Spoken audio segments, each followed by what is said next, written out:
Yeah, hi everyone. Assalamu alaikum. I'm very excited today regarding this topic and seeing you all here. And welcome. And thank you so much, Mera. Thank you for arranging and organizing this presentation and the workshop before as well. All of them, they were very interesting.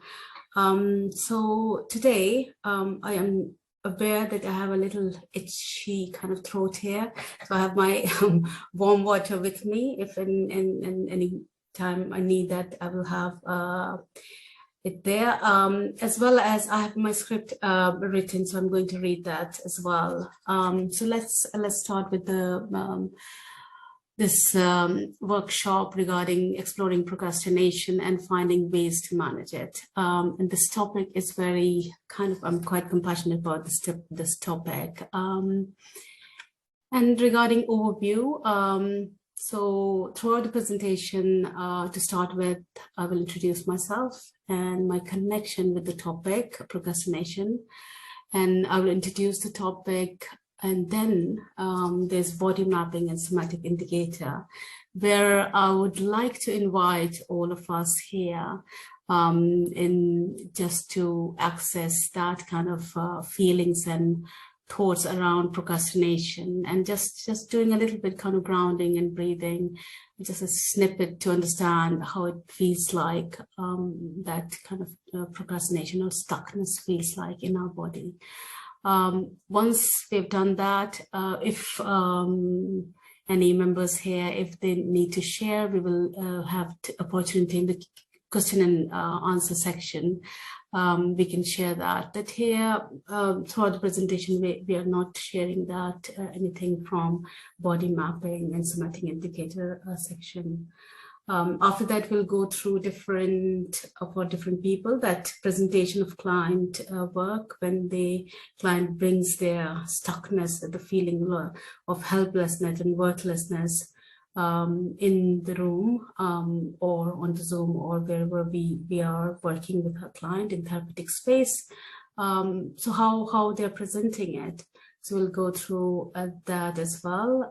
And finally, strategies and approaches to use in client work.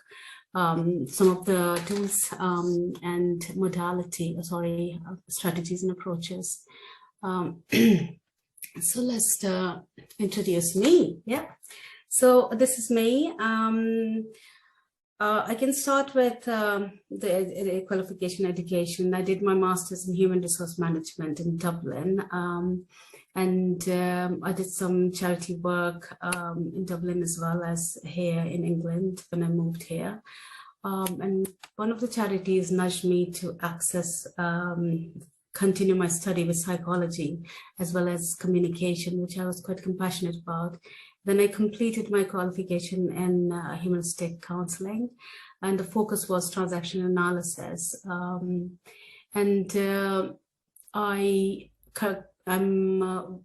with the training, as I was getting kind of my qualification as a counselor, I did a few placements in, I think, 3 agencies. And one of them I came across from this, what Mera's Muslim Counseling and Psychotherapy Network, Seher's Mindworks UK.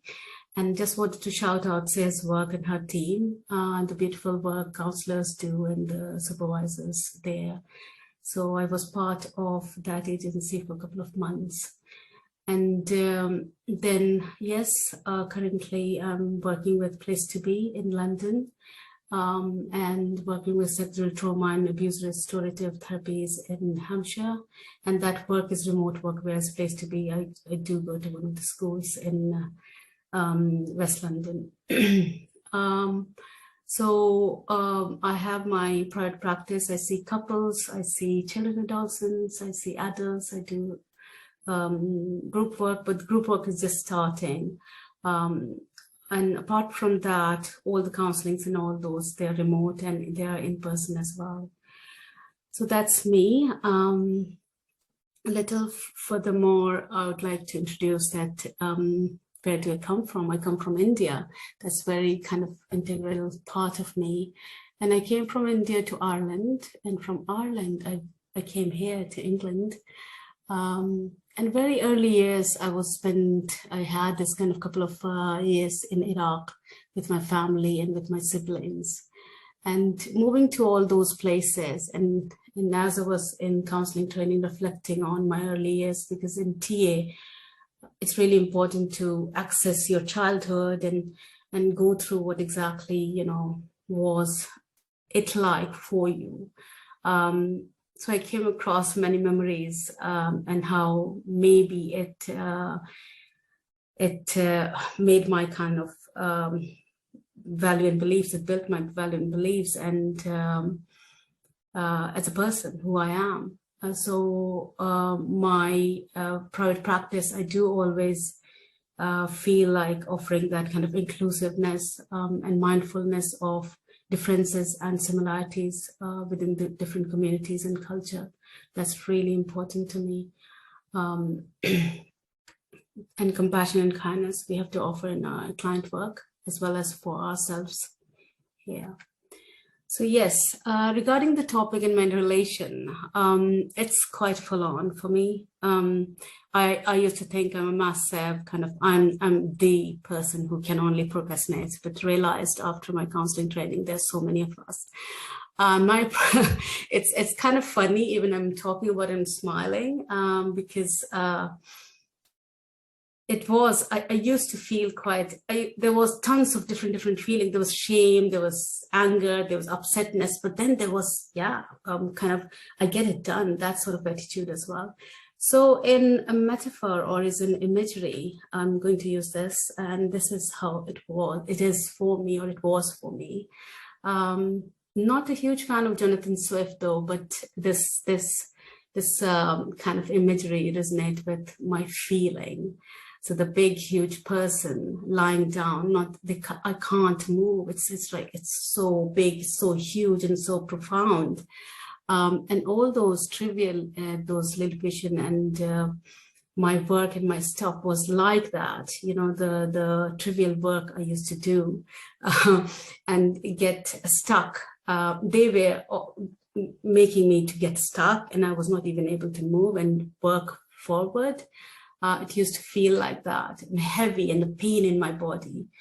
And of course, that was a metaphor. That was not actually what I was going through, and I was doing it, but that was the feeling in my body.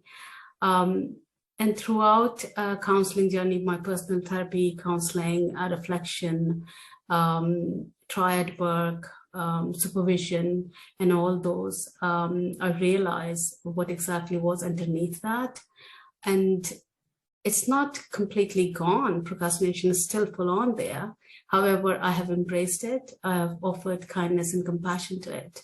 And whenever I get that trigger of procrastination, I do use a lot of creativity. I use a lot of compassion and kindness, and then maybe mindfulness, going for a walk, allowing that space that I don't have to think about the work I am supposed to do. I'm not getting it done. So a lot of process goes on with that, and I stand with kind of okayness with my procrastination. Now it's not that bad, but of course it is still there. But I'm kind of all right with it. My work gets done, and the good thing is that with procrastinators, in my understanding, is whenever last minute anybody just changes their mind or there's some task last minute, I do know that how to use spontaneity and kind of creativity to come up with, completion of my task in that limited time frame. So yeah, that's kind of my personal story and personal connection with procrastination. Now, regarding the introduction and what is procrastination, the research I've done for this presentation, as well as what I've used is my own personal experience, some of the things from my colleagues, and some client works, as well as some research. So here it says procrastination itself is not a mental illness, but in some cases it may be symptomatic of an underlying mental health condition. and such as depression, OCD, or ADHD. So I was thinking about learning difficulties, how it can impact, how other people's kind of, the barrier, and if we are, the process is slow, how other people's association with kind of needs to be fixed, things to be get done quickly, all those sort can offer that kind of negative attitude toward procrastination. In Oxford Dictionary, it says the act of delaying something that you should do, usually because you do not want to do it. And then the act of delaying something that must be done, often because it is unpleasant or boring. So it can be quite, I don't want to get it done because it's quite boring, it's not interesting, and that's why avoidance. And the image up or above that, the image that is quite chilled and sitting on to-do list is quite profound. But for some people who are perfectionists, it can be why I cannot get over it. So there's kind of a lot of hate towards this, a lot of negativity towards procrastination as well. And that's the topic when I chose for this presentation. My intention was to unshame that procrastination, to be, not to be okay with procrastination, but not unshame, to offer that kind of kindness and compassion that it's okay.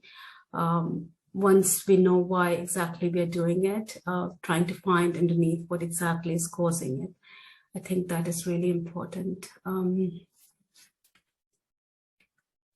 So there can be so many factors around procrastination, such as fear of failure, fear of success, fear of losing control, fear of separation. So separation with the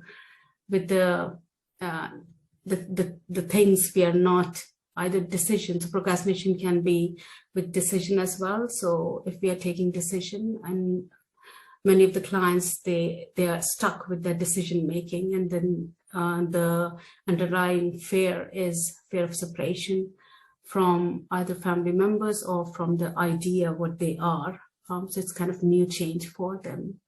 Fear of attachment, fear of unknown, fear of change, low motivation, lack of assertion, lack of autonomy, so being very dependent on others. Sometimes symbiotic relationship with significant others can also cause that lack of autonomy, and not being comfortable to make decisions or doing things on their own. Difficulty making decisions, as I mentioned just now.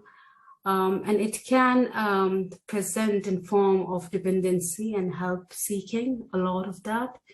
Sometimes laziness, sometimes poor study habits, poor time management, learned helplessness, so that you are able to do, but then it's so much embedded, then it's kind of introjected and learned.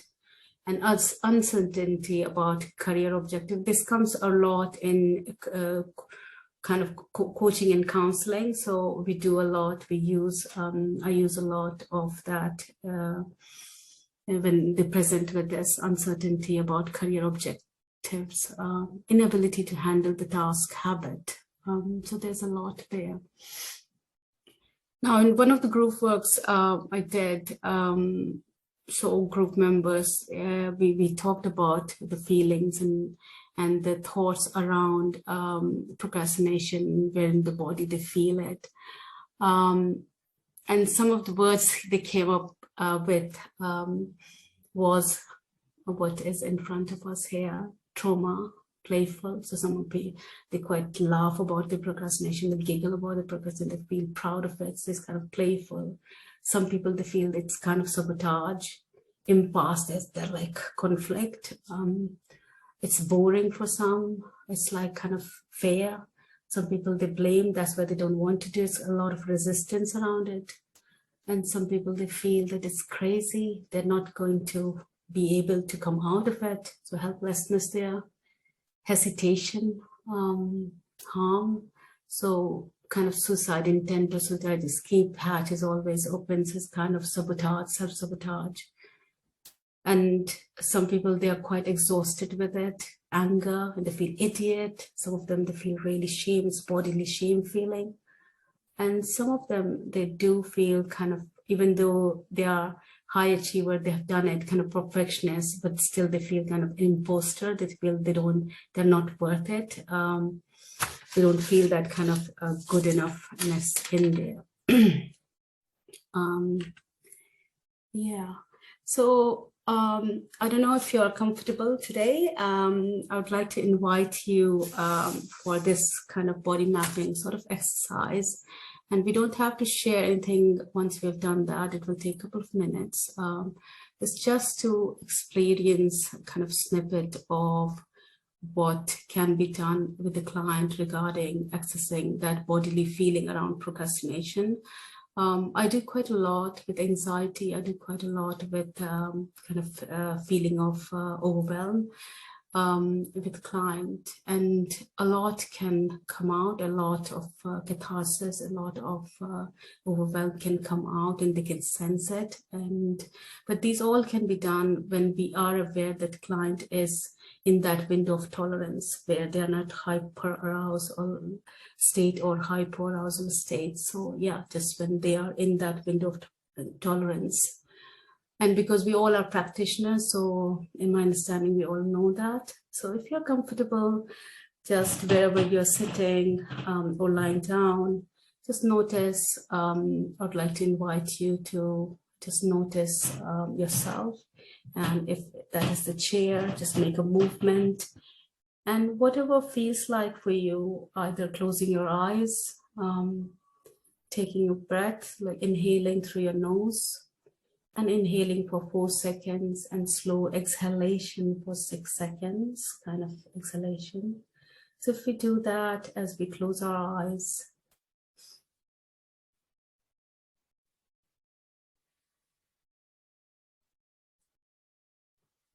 as we are breathing, inhale and exhalation, and trying to ground ourselves where we are sitting, trying to make a sense that we are supported. It can be by the back of the chair or wherever you're sitting. It makes sense that we are supported. And try to find and locate in our own self any thoughts and any feelings around something we would like to do, not here and now at the moment, but in mind, in general. In current time, you wanted to do something, there's something which is quite challenging and you're not able to do. And you are putting that task and pushing it away, and you're not able to either complete it or even look at it. It can be a simple task, a small task, or a big one. It can be a small decision or a big one. So we are trying to take a moment and access that feeling. The feeling of the task which wanted to be complete feels kind of challenging, kind of stuck. And if we come up with the understanding that where in our body that stuckness is sitting,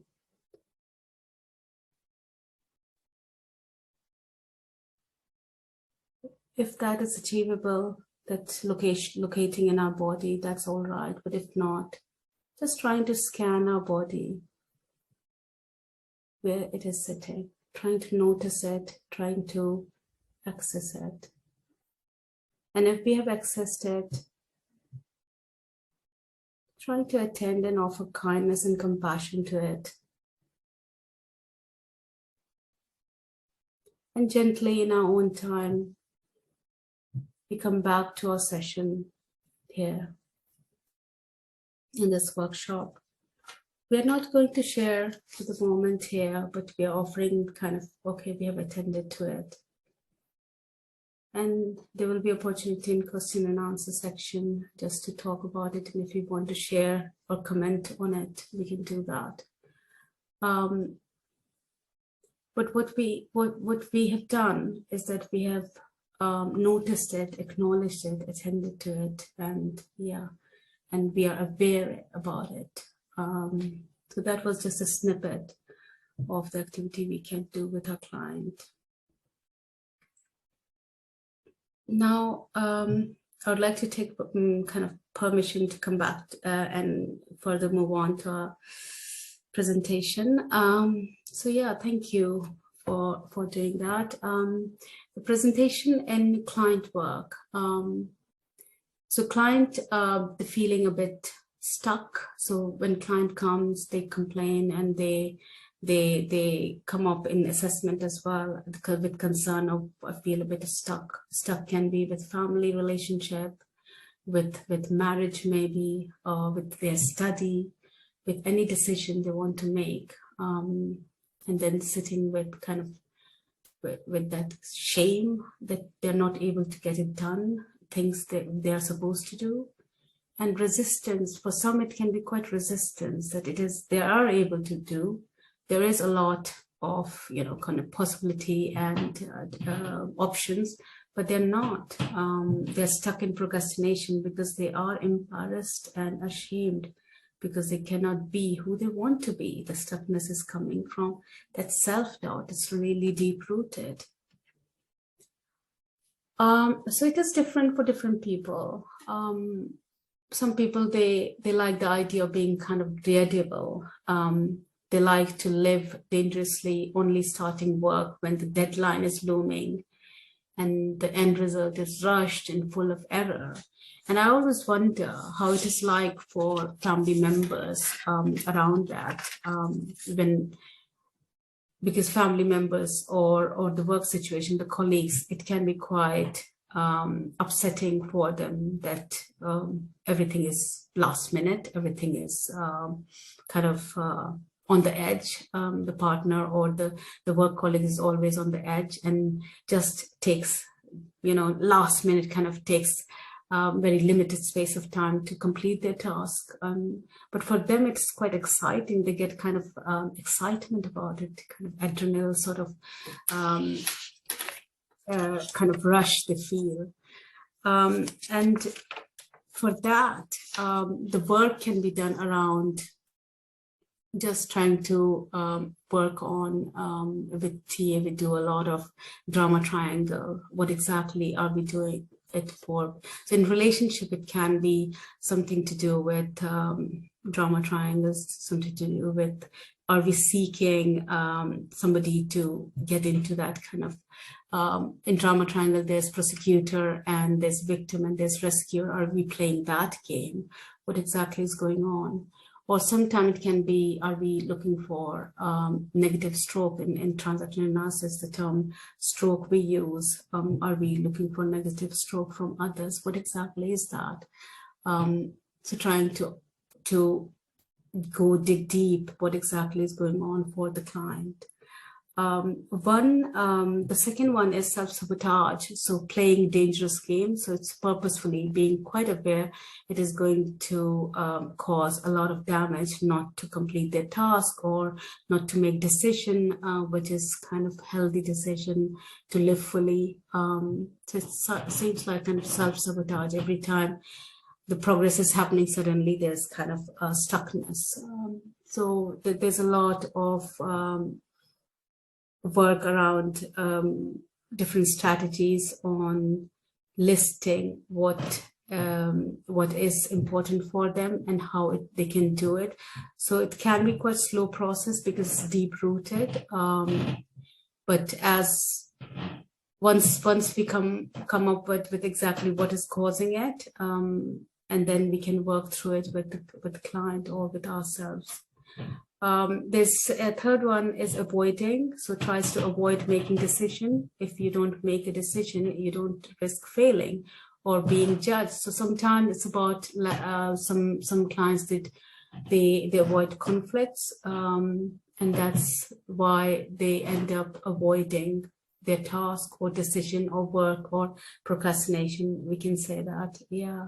And then perfectionist, ruled by others, people's judgment of you, and setting for nothing less than perfection. So it's a lot of, their benchmark is quite high, which is quite, the value and belief is quite strong on black and white. So they're quite clear about everything needs to be very perfect. And so the decision they make is, if I do that, what if they judge it? If I get the task completed, it is not going to be good enough for them. So it's a lot of their imposter syndrome can come, good enough can come there as well, that can play. And the last one is grieving, which is quite profound and which is very visceral for some, and the work around this can be quite cathartic if we come to the point of what exactly is that. And one of the books, The Theory and Practice of Group Psychotherapy, I think Erwin Yalom, he did mention that the group work he was doing around one of the clients, and eventually the group realized to see how the procrastination was saying something for him, for the client, and it was because he wanted to grieve, and there was quite the loss of love for his mother, and because he was not able to grieve, it was manifesting in all sort of procrastinations. So there's a lot for different clients we can see in our sessions. It presents very differently for different people. And the critical self of us or others, when we say move on or get fixed, these sort of approaches can be quite debilitating for clients and for us as well. So I quite like this kind of quotation. We need to forgive the fact that we are stuck and begin to be willing to investigate what is underneath our behavior.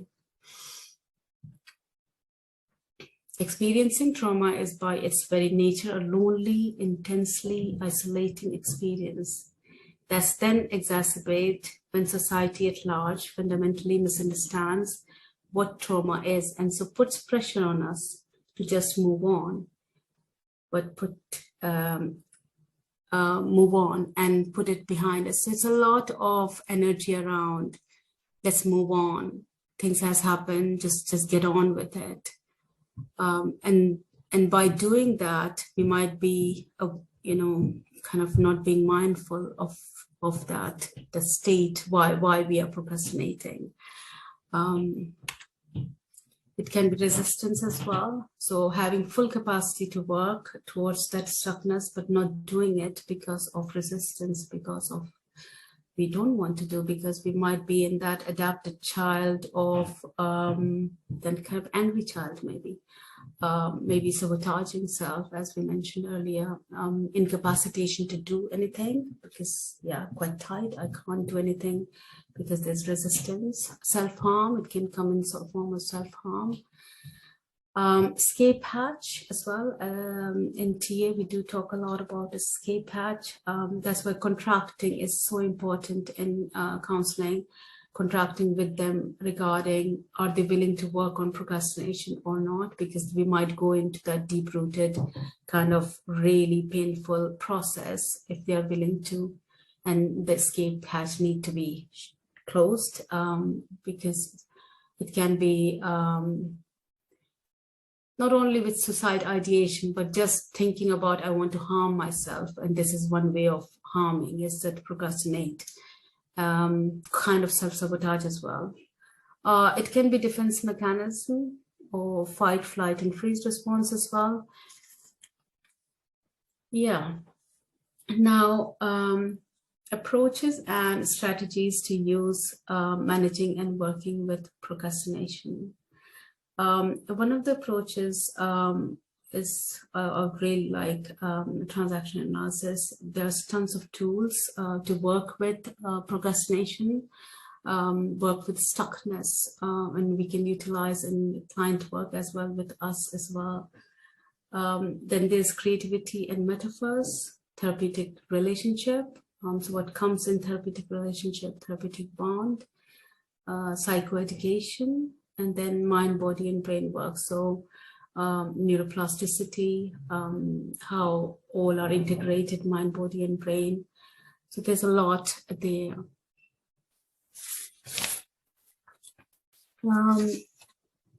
So transaction analysis, Berne came up with PAC, parent ego state, adult ego state, and child ego state. My training was done with transaction analysis. So initially, I was quite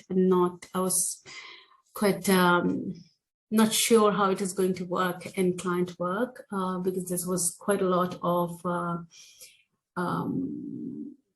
not only a lot of, as we can see here, the circle and all sorts of understanding about P and C and C1 and C0 and C2. But then after experiencing with triad work, I've experienced with in real client work and researching, I really connected with it. And I quite love the idea of using them in client work. So parent ego state is all introjected by our primary caregiver, and child is in response to that parent.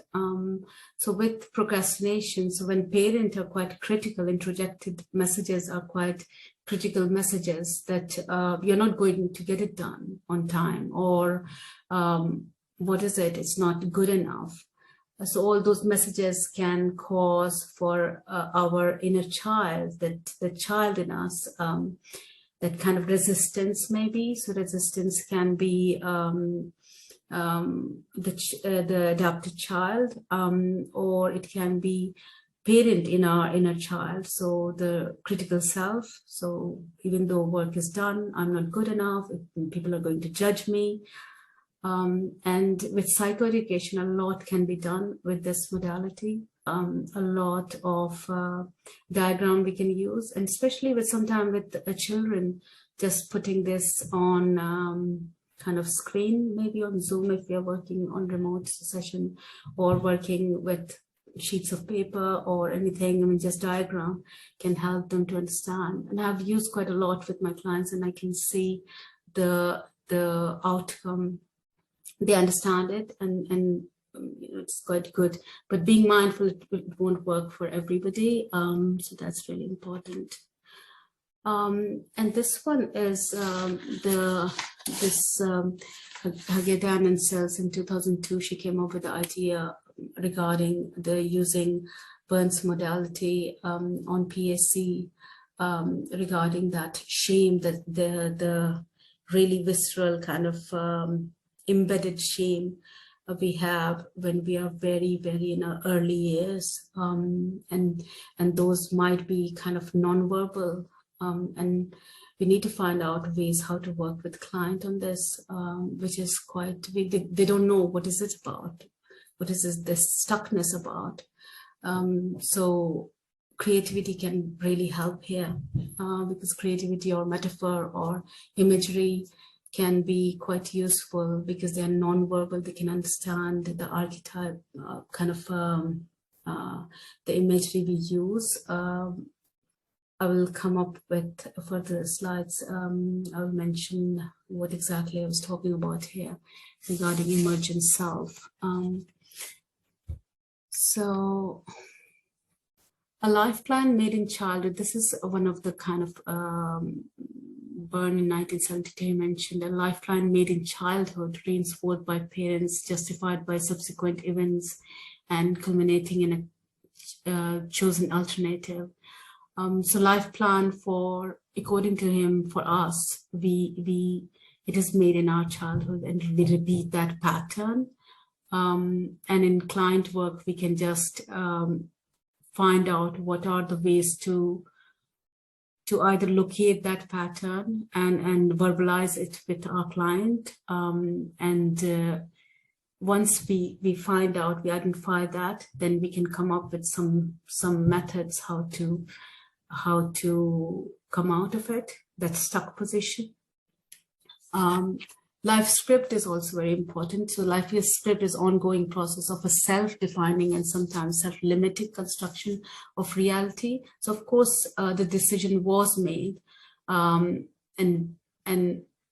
there is hope that we can change that decision. So once we are aware that loser script, so everything is bad in me, everything I do, all the decision I make is going towards that loser self.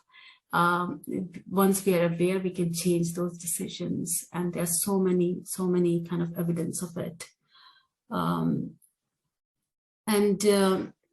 think this one. So the injunction is created in very early years, and they are a prohibition or inhibition of free behavior of the child. So when we are born as a child, we are born to just be and to experience the world as it is. However, with the primary caregiver, the introduction they pass on to us, it can be through our parents, through our relative, grandparents, or society, nowadays media, or maybe religious leader, I don't know, maybe people around, maybe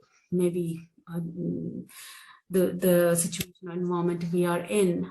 Sometimes they can interject very rigid kind of understanding in us. And some of us, according to Goldings, they come up with the idea of injunction. We can have this kind of belief system in us about this list of this don't. And in procrastination, don't be important is quite vivid. I think all of them can play. So don't grow up, don't succeed, maybe, don't be you. They can be quite profound, and we can work with client around. We can just offer them this list and see how much, where do they feel quite connected with these don't list, and it helps with them. They do see how powerful that is and how painful and sad that is. And then the driver, so very early years, injunction is created, and then to counter that, drivers is created by our own selves. According to Carla in 1974, they came up with this idea. So be perfect can be playing with procrastination, try hard. So passive aggressive, they have this try hard injunction a lot. So procrastination seems like I'm not doing anything. So for me, that Gulliver's, the metaphor lying down the heaviness was the state of nothingness there, not being able to shift and move. That was quite exhausting, and it required a lot of energy, I think. So I was trying quite hard not to do, and that is one of the drivers here we're talking about. And then some of us, we're quite perfectionists, and so be perfect can also play in procrastination and stuckness, that we are so perfectionists that we cannot work on this task because people might judge once that task is done and presented to somebody, or when we are doing our assignment, or when we are making any decisions. And one of the clients, many of us, many of the clients, there's witness of some of the injunctions here, especially be perfect and try hard injunction when they play with the procrastination. Now the methods, we talked about transactional analysis as a approach or kind of strategy we can use to work with client. And then the second one, I feel creativity and metaphor is quite profound and powerful to use with client, overcoming procrastination. And I just love the idea. I started with Place to Be, and privately as well, I'm seeing counselor clients who are children and adolescents, and they love creativity, they love metaphor, they love colors. And from that idea, I started using with adult clients as well. And some couples, they love it, the stonework, the creativity, and colors. So we need a therapy of the imagination one that respects it not as a means toward cognition, so thinking and understanding, but as a valuable on its own. So sometimes we don't need to even guide the client that what exactly is this about. Let them to, we are not to interfere what they're creating there. So there's so many CPD around creativity and using metaphors. And I would encourage everybody to attend those CPDs because I've attended a few and it was quite useful. I use a lot of creativity in understanding my own self, and I use with my girls as well and with my clients. So the BACP, according to BACP, it says, as counselor, we avoid the natural tendency to transfer our beliefs, our own beliefs, impression, ideas, and feeling onto what we see, so what they create with these metaphors or with this creativity. So that's really important to be mindful of. Stonework is also, we can explore relational exploration with stonework. So yeah. Now this one is Dixit card. I came across this with one of the workshop, and this was in Pinterest. I don't have any recollection what workshop was that, but it was so useful, and I have used with many of my clients. And there was mention about without overthinking, let one of the pictures choose you as much as you choose it. It was quite profound. Let them choose you. Let them kind of draw towards them. Maybe, I don't know.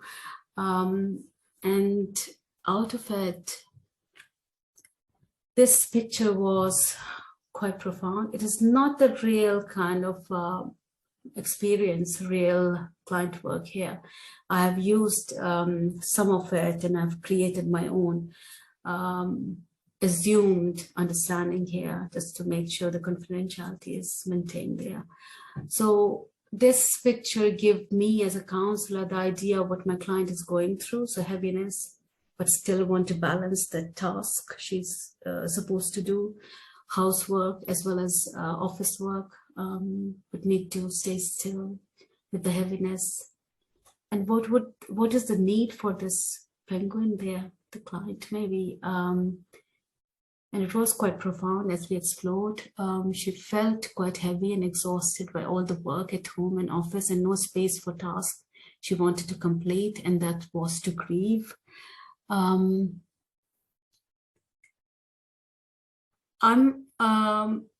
mindful of time. Do we have only 5 minutes left? Yeah. Yes. Yeah. Okay. All right. I get that. I'll be very quick. So yes, so this was quite profound, and this gave us a lot to understand. The client wanted to grieve, wanted that space to grieve. And then the mind, body, and brain work, which I mentioned that we can use this in client work, neuroplasticity. I think most of our colleagues and practitioners, they are quite aware of this window of tolerance, as well as there's so many approaches to use in neuroplasticity. And the work, trauma work as well, and the work around shame, because shame can also cause that stuckness. So there's quite a lot of resource around this. And one of the, I think it's a learning agency, NICABM, they do quite a lot of work with that. So I love their work, and I've done quite a lot of workshop there. And encouraging compassion and kindness in therapeutic space and therapeutic relationships is quite important. So offer that to our kind of client, to navigate with them, because we have experienced that stuckness. I do have experienced that, identifying with our own pattern, the same thought pattern we've used to keep ourselves safe, kind of safety, regulation, recognizing the stuck pattern or the pattern of procrastination. How would that feel for client? Using empathy, unconditional positive regard, and authenticity. We judge our self-procrastination, and that's why we need to see that they are also judging that for them being procrastinating. And it can be quite vulnerable place for them to come in the session and talk about that. So unshaming, not shaming that with our own kind of transference and counter-transference, but offering that kind of space to just heal and access the vulnerability. If someone is stuck with procrastination, they're embarrassed and ashamed of sabotaging themselves for not moving forward for who they want to be. It is not until they get the sense that stuckness is coming from fear. So yeah, that is one of the things here, offering compassion and kindness. And once we are aware of that and then working on it. Yeah, so internal familial system can be used, working with subpersonality can be used, and mindful contracting. So these all things can be used, timeline, birth story, all sorts. And that's it. Thank you.